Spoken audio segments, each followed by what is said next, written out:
I'm Iida Turpeinen, author of Beasts of the Sea.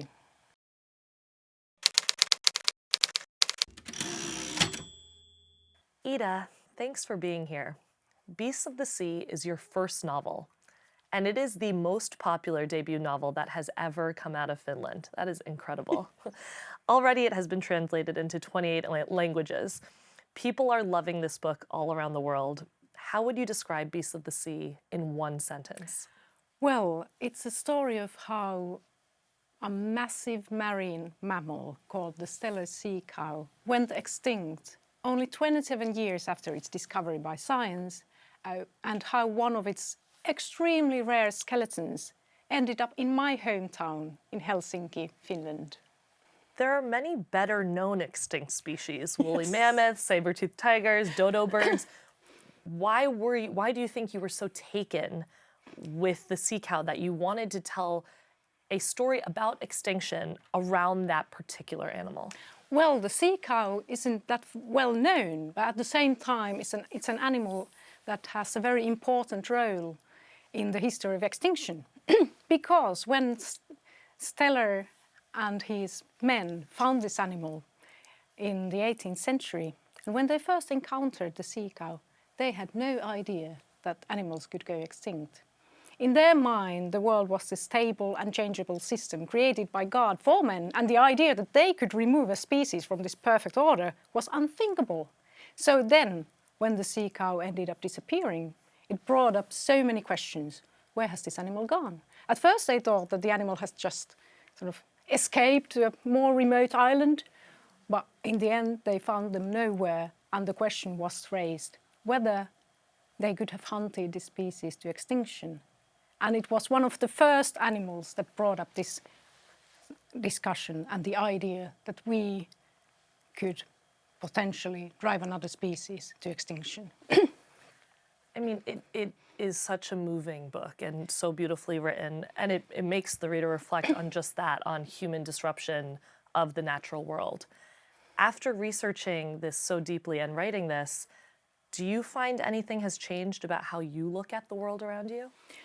It was quite a transformative experience writing this book. And when I started writing, I had a very hard time understanding our relationship with nature. Like, we know that nature has its limits. We know that it's vulnerable. And yet we choose to act like we wouldn't know. Like, what's wrong with us? But then when I started studying the fate of the sea cow and the bird, and I realized that we have such a short history with the idea of extinction, and that all the sort of basic principles of our financial and societal systems have been forged before we knew that nature has its limits, before we knew that we could drive species to extinction. And suddenly the world started to make so much more sense. And weirdly, this realization and the understanding of the history, the short history we have with this concept, made me much more hopeful. That now that we know, maybe we will now learn to sort of remodel our systems so that we could incorporate our knowledge of the limits of nature. I'm curious, this year, scientists have made significant breakthroughs in de-extinction. Through cloning, genetic engineering, they think they can bring back extinct species. Do you think they should? I think the de-extinction projects, these are so fascinating, and I'm not entirely sure what to make of them. Of course, who wouldn't love to see a woolly mammoth? That is a wonderful and lovely idea, but at the same time, I'm a bit apprehensive. Like, at the moment, we're living in the 6th mass extinction, and we have hard time taking care of the species that we now have here with us. Is it really the time to bring back extinct species before we have learned to take care of what we already have? And to think that we could learn to live alongside mammoths, when in my hometown in Helsinki we have trouble coexisting with geese. Like, are we ready? But I don't know. And at the same time, it sort of has this problematic idea that, okay, we can go on as we do.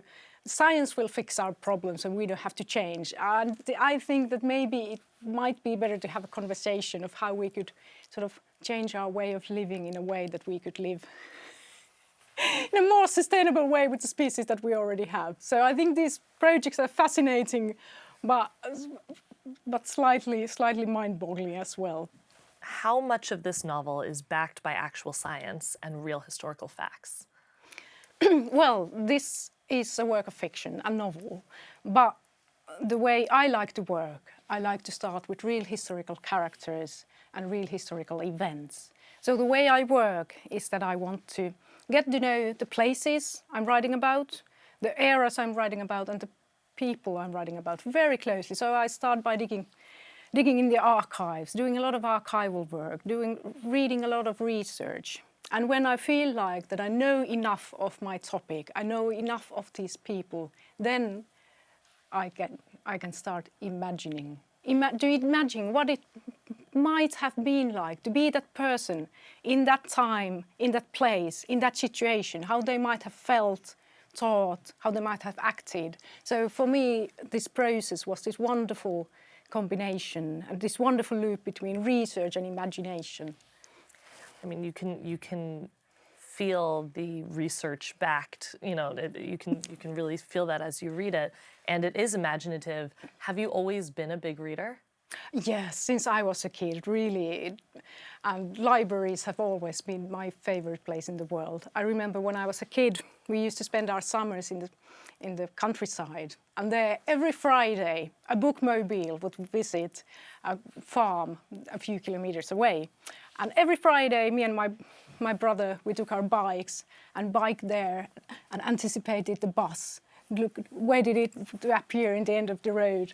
And I remember when the bookmobile came and we got to borrow the books, and then we biked back to our cottage and then went to the attic and read the books, and it was the best thing ever, really. And still, whenever I have to move, the first thing I make sure that there is a library nearby. Really, that is my happy place. Another happy place for you seems to be natural history museums, yes. Because the book starts and ends at the Natural History Museum in Helsinki. You are currently the writer-in-residence there. What do you love about working there? Well, this really is a dream come true for me, because natural history museums are such exciting places, because they are the places where science and cultural history meet. They are the places where you sort of have the history of our relationship with other species in one place.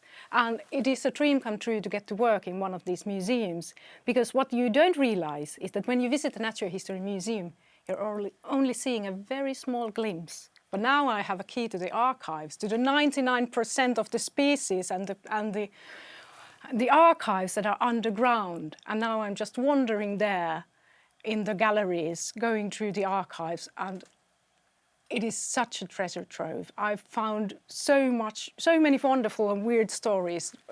The more stories that I can ever have time to write about. And it's really a dream come true. If you knew you were going to be stranded on an island, which happens to characters in your books, and you could bring one book, what book would you bring? Oh, this is a horrible question. But I guess if I would be stranded on a deserted island, I would want to have a book with me that would remind me of the sort of beauty of my situation. So I think I'd bring along poetry by Emily Dickinson, because she lived her life confined to one room, one garden, and yet in this very confined space, she found by looking carefully at what she had, she could open